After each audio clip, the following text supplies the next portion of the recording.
Welcome back to burning issue. అందరూ ఊహించినట్టే జరిగింది. తెలంగాణలో పోటీకి దూరంగా ఉండాలని టీడీపీ డిసైడ్ అయ్యింది. రాష్ట్ర విభజన జరిగిన టీడీపీ గణనీయ ఓటు బ్యాంక్ ఉంది. అలాంటిది ఇప్పుడు టీడీపీ ఎన్నికల రేసు నుంచి పూర్తిగా తప్పుకుంది. దీంతో ఇప్పుడు రాజకీయాలు ఆసక్తికరంగా మారాయి.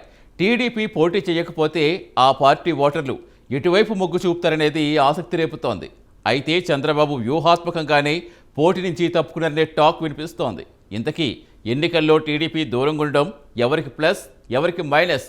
టీడీపీ పోటీ నుంచి తప్పుకుంటే ఆ పార్టీ ఓట్లు ఎవ్వరికి?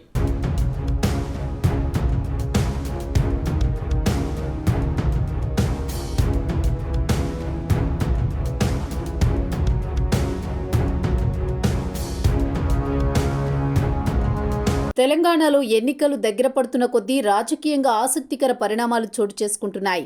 మూడోసారి అధికారం కోసం బీఆర్ఎస్, అటు రాష్ట్ర ఆవిర్భావం తర్వాత తొలిసారి అధికారంలోకి రావాలని కాంగ్రెస్, బీజేపీ వ్యూహాలు రచిస్తున్నాయి. ఇక టీటీడీపీ కూడా పూర్వవైభవం కోసం పోటీలో ఉంటామని ఇప్పటివరకు చెబుతూ వచ్చింది. అయితే అనూహ్యంగా తెలంగాణ ఎన్నికలకు దూరంగా ఉంటున్నట్లు టీడీపీ ప్రకటించింది. ఈ ఎన్నికల్లో పోటీ చేయడం లేదని అధికారికంగా వెల్లడించింది.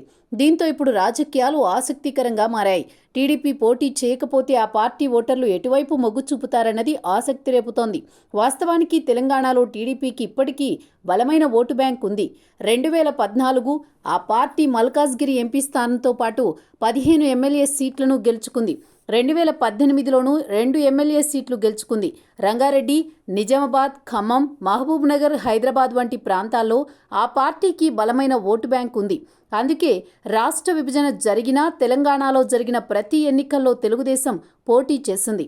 అయితే ప్రతి ఎన్నికల్లో కేసీఆర్ చంద్రబాబును ప్రచారాస్త్రంగా మార్చారు. చంద్రబాబును తెలంగాణ వ్యతిరేకిగా ముద్రవేసి 2014, 2018 ఎన్నికల్లో సెంటిమెంట్ రగిల్చడంలో కేసీఆర్ సక్సెస్ అయ్యారు. అయితే ఇప్పుడు అనూహ్యంగా ఈసారి ఎన్నికల్లో టీడీపీ పోటీ నుంచి తప్పుకోవడం చర్చనీయాంశంగా మారింది. దీని వెనుక చంద్రబాబు వ్యూహాత్మకంగా అడుగులు వేశారా అనే చర్చ జరుగుతోంది. వాస్తవానికి తెలంగాణలో ఈసారి అధికార బీఆర్ఎస్, కాంగ్రెస్, బీజేపీల మధ్య ట్రయాంగిల్ వార్ నెలకొంది. అధికార బీఆర్ఎస్పై వ్యతిరేకత వ్యక్తమవుతున్న తరుణంలో కాంగ్రెస్ పార్టీ దూకుడుగా ముందుకు వెళ్తోంది. కర్ణాటక ఎన్నికల తర్వాత ఆ పార్టీ అనూహ్యంగా పుంజుకుంది. ఇక బీజేపీ కూడా హంగు మీద ఆశలు పెట్టుకుని కింగ్ అవుదామని ఉవ్విళ్లూరుతోంది. ఈ తరుణంలో టీడీపీ పోటీ చేస్తే ఓట్లయితే సాధిస్తుంది, కానీ సీట్లు సాధించే అవకాశాలు తక్కువగా కనబడుతున్నాయని విశ్లేషకులు అంటున్నారు. అందుకే చంద్రబాబు టీడీపీని పోటీ చేయకుండా నియంత్రించారన్న ప్రచారం జరుగుతోంది. పైగా తెలంగాణలో ఓటమి ఎదురైతే ఆ ప్రభావం ఏపీ ఎన్నికలపై పడే ఛాన్స్ కనిపిస్తోంది.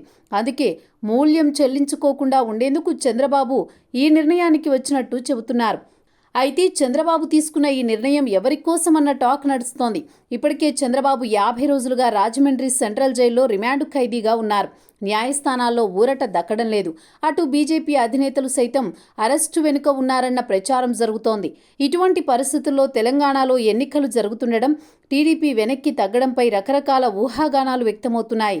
కొద్ది రోజుల కిందట బీజేపీ అగ్రనేత అమిత్ షాతో లోకేష్ సమావేశం కావడం, బీజేపీ కోసమే చంద్రబాబు ఈ నిర్ణయం తీసుకున్నారా అనే సందేహాలు వ్యక్తమవుతున్నాయి. ఈ విషయంపై మాత్రం క్లారిటీ రావడం లేదు. మరోవైపు చంద్రబాబు అరెస్టు తెలంగాణలో ఖచ్చితంగా ప్రభావం చూపుతోంది. అన్ని రాజకీయ పక్షాలకు తెలుసు. గణనీయమైన సీట్లు తెచ్చే స్థితిలో తెలుగుదేశం పార్టీ లేకపోయినా ఆ పార్టీకి క్యాడర్ ఉంది. ఆపై కమ్మ సామాజిక వర్గంతో పాటు సెటిలర్స్ దన్ను ఉంది. అందుకే చంద్రబాబు అరెస్టు విషయంలో అధికార బీఆర్ఎస్ వెనక్కి తగ్గింది. బీజేపీ నేతలు సైతం అరెస్టు చేసిన తీరు తప్పుపట్టారు. అయితే చంద్రబాబు ఎవరికి మద్దతు ప్రకటిస్తారోనన్న సస్పెన్స్ మాత్రం ఇంతవరకు వీడడం లేదు. మరోవైపు తెలంగాణ ఎన్నికలు ఈసారి ప్రధాన పార్టీలకు అత్యంత ప్రతిష్టాత్మకంగా మారుతున్నాయి. నియోజకవర్గంలో ఏ ఒక్క ఓటును వదులుకోవడానికి పార్టీలు సిద్ధంగా లేవు. దీంతో తెలంగాణలో నివసిస్తున్న ఏపీకి చెందిన సెటిలర్ల ఓట్లు చాలా కీలకంగా మారుతున్నాయి. చంద్రబాబు అరెస్ట్ సెటిలర్ల ఓట్లపైన ఖచ్చితంగా ప్రభావం చూపుతుందనే టాక్ బలంగా వినిపిస్తోంది. బాబు అరెస్టు తర్వాత ఏపీకి చెందిన ఓటర్ల ఆలోచనపై ఆసక్తికర లెక్కలు బయటకు వస్తున్నాయి. సెటిలర్లు చంద్రబాబు అరెస్టుపైన ఆగ్రహంతో ఉన్నారని అటు సర్వేలు కూడా చెబుతున్నాయి. బాబు అరెస్ట్ అయినప్పటి నుంచి హైదరాబాద్లో సెటిలర్లు ధర్నాలు చేస్తూనే ఉన్నారు. మొన్నటికి మొన్న సిబిఎన్ గ్రాటిట్యూడ్ కార్యక్రమాన్ని గచ్చిబౌలి స్టేడియంలో భారీ స్థాయిలో నిర్వహించారు. ఇలా రకరకాల కార్యక్రమాలతో నిరసనలు చేపడుతున్నారు. ఈ నేపథ్యంలో తెలంగాణ టీడీపీ ఈసారి ఎన్నికల్లో పోటీకి దూరంగా ఉండడంతో సెటిలర్ల ఓట్లు ఎవరికి అన్న ప్రశ్న తలెత్తుతున్నాయి. వాస్తవానికి ప్రధానంగా హైదరాబాద్లోని కూకట్పల్లి, కుత్బుల్లాపూర్, ఎల్బీనగర్, ఉప్పల్, మల్కాజ్గిరి, మేడ్చల్ నియోజకవర్గాల్లో సెటిలర్ల సంఖ్య ఎక్కువగా ఉంది. ఖమ్మం, నిజామాబాద్, నల్గొండ, మహబూబ్నగర్ జిల్లాల్లోనూ వీరి ఓటింగ్ కనిపిస్తుంది. హైదరాబాద్ కేంద్రంగా దాదాపు 10 లక్షల మంది ఐటీ ఉద్యోగులు ఉన్నారు. అందులో ఇతర రాష్ట్రాలకు చెందినవారుండగా చెప్పుకోదగిన సంఖ్యలో ఏపీ ప్రాంతవాసులున్నారు.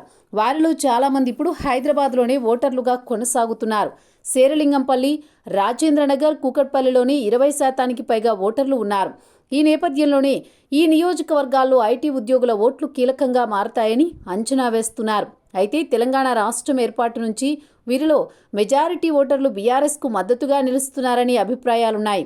కానీ ఎప్పుడైతే చంద్రబాబు అరెస్టుకు వ్యతిరేకంగా బీఆర్ఎస్ నేతలు మాట్లాడారో అప్పటి నుంచి బీఆర్ఎస్పై సెటిలర్లు ఆగ్రహంగా ఉన్నారనే టాక్ వినిపిస్తోంది. అందుకే బీఆర్ఎస్ నేతలు మళ్లీ చంద్రబాబుకు అనుకూలంగా మాట్లాడి జరిగిన డ్యామేజీని సరిదిద్దే ప్రయత్నం చేస్తున్నారని టాక్ వినిపిస్తోంది. కానీ బీఆర్ఎస్కు మాత్రం సెటిలర్ల ఓట్లు పడవని అంచనాలున్నాయి. మరోవైపు ఎన్డీఏలో భాగస్వామ్యంగా ఉన్న జనసేన, బీజేపీల మధ్య పొత్తుపై చర్చలు జరుగుతున్నాయి. తెలంగాణ ఎన్నికల్లో పోటీ చేయాలని నిర్ణయించిన జనసేన మొత్తం 119 నియోజకవర్గాల్లో 32 నియోజకవర్గాల్లో పోటీ చేస్తామని ప్రకటించింది. ఆ తర్వాత బీజేపీ అగ్రనేతల నుంచి వచ్చిన పొత్తు ప్రతిపాదనపై జనసేన చర్చలు జరుపుతోంది. పొత్తులో భాగంగా 30 స్థానాల్లో పోటీ చేయడానికి సిద్ధమవుతున్నట్లు తెలుస్తోంది. ఇప్పటికే కిషన్ రెడ్డి, డాక్టర్ లక్ష్మణ్లతో చర్చలు జరిగాయి. స్థానికంగా అవగాహన వచ్చిన తర్వాత బీజేపీ ఢిల్లీ పెద్దలు అమిత్ షా, జేపీ నడ్డాలతో తెలంగాణ బీజేపీ నేతలు కిషన్ రెడ్డి, డాక్టర్ ఎం లక్ష్మణ్లు సమావేశమయ్యారు. అయితే జనసేన మాత్రం రాష్ట్రంలో 30 స్థానాల పైనే కోరుతున్నట్లు తెలుస్తోంది. ఒకవేళ బీజేపీ జనసేన పొత్తు ఫలిస్తే సెటిలర్ల ఓట్లు కీలకంగా మారనున్నాయి.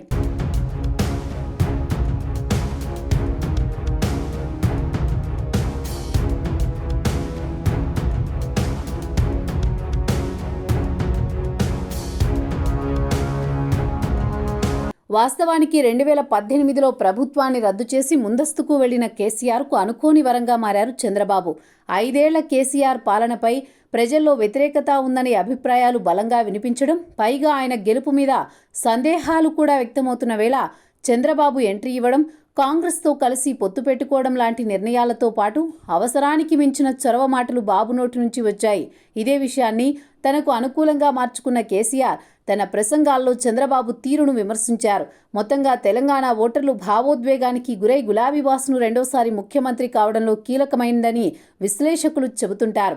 అప్పట్లో తెలంగాణ ప్రజలు చంద్రబాబు తమపైన, తమ రాష్ట్రంపైన ఎక్కడ పెత్తనం చేస్తారోనన్న సందేహాన్ని రేకెత్తించడంలో కేసీఆర్ సక్సెస్ అయ్యారని ఇప్పటికీ అంటుంటారు. అదే టైంలో సీమాంధ్రులు సైతం తెలంగాణ అధికార పక్షం విషయంలో తమకున్న నిబద్ధతను ప్రదర్శించాల్సి వచ్చింది. దీంతో సెటిలర్లందరూ టీఆర్ఎస్ వైపు మొగ్గు చూపడంతో రెండోసారి టీఆర్ఎస్ అధికారంలోకి రాగలిగిందని అంటున్నారు. అందుకే 2018 తెలంగాణ ఎన్నికల్ని నిశితంగా పరిశీలించిన వారంతా కేసీఆర్ గెలుపులో చంద్రబాబు కీలకమని అభివర్ణిస్తుంటారు. ఇకపోతే తాజాగా స్కిల్ స్కామ్ ఆరోపణల్లో చంద్రబాబు 52 రోజులకు పైగా రాజమండ్రి జైల్లో ఉండిపోవడంతో చంద్రబాబు మీద సానుభూతి అంతకంతకు ఎక్కువ అవుతోంది. ఈసారి తెలంగాణ ప్రజల్లోనూ చంద్రబాబుకు అనుకూలంగా స్పందిస్తున్న పరిస్థితి. సీమాంధ్రుల్లో అత్యధికంగా బాబు వైపు ఉన్నట్లుగా చెబుతున్నారు. తమ మనసులోని మాటను బయటకు వెల్లడించకున్నా ఎన్నికల వేళలో మాత్రం గతానికి భిన్నమైన తీర్పునిచ్చేందుకు సమాయత్తమవుతుందని అంటున్నారు. ఇలాంటి పరిస్థితుల్లో అది ఎన్నికల టైంలో హైదరాబాద్లో ఆందోళనలు ఎందుకు అంటూ ప్రశ్నించారు కేటీఆర్. అయితే కేటీఆర్ కామెంట్స్పై చాలా విమర్శలు వచ్చాయి. ఇంకా స్పష్టంగా చెప్పాలంటే కేటీఆర్ చాలా అహంకారంగా మాట్లాడారని టీడీపీ క్యాడర్ మండిపడింది.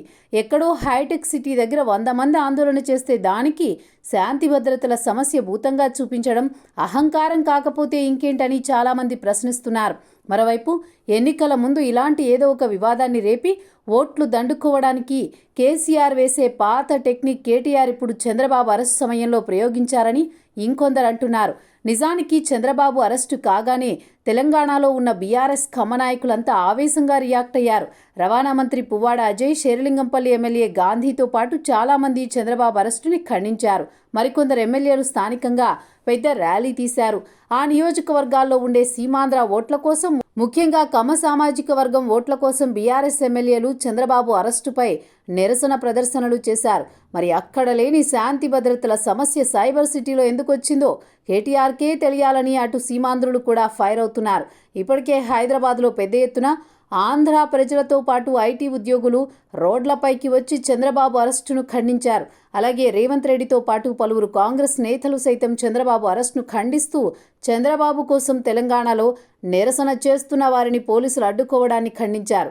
ఇది ఎక్కడ బీఆర్ఎస్కు వ్యతిరేకంగా వస్తుందో అని బీఆర్ఎస్ నేతలు ఇప్పుడు చంద్రబాబు అరెస్టును ఖండించారని, ఇదంతా కూడా ఆంధ్ర ఓటర్లను ఆకట్టుకునే భాగంలోనిదే అని చాలామంది మాట్లాడుకుంటున్నారు. మొత్తానికి ఈసారి ఎన్నికల్లో టీడీపీ దూరంగా ఉండడంతో సెటిలర్ల ఓట్లు కీలకం కానున్నాయి. మరి వీరంతా ఏ పార్టీ వైపు ఉంటారో తేలాలంటే ఎన్నికల ఫలితాల వరకు వేచి చూడాల్సిందే.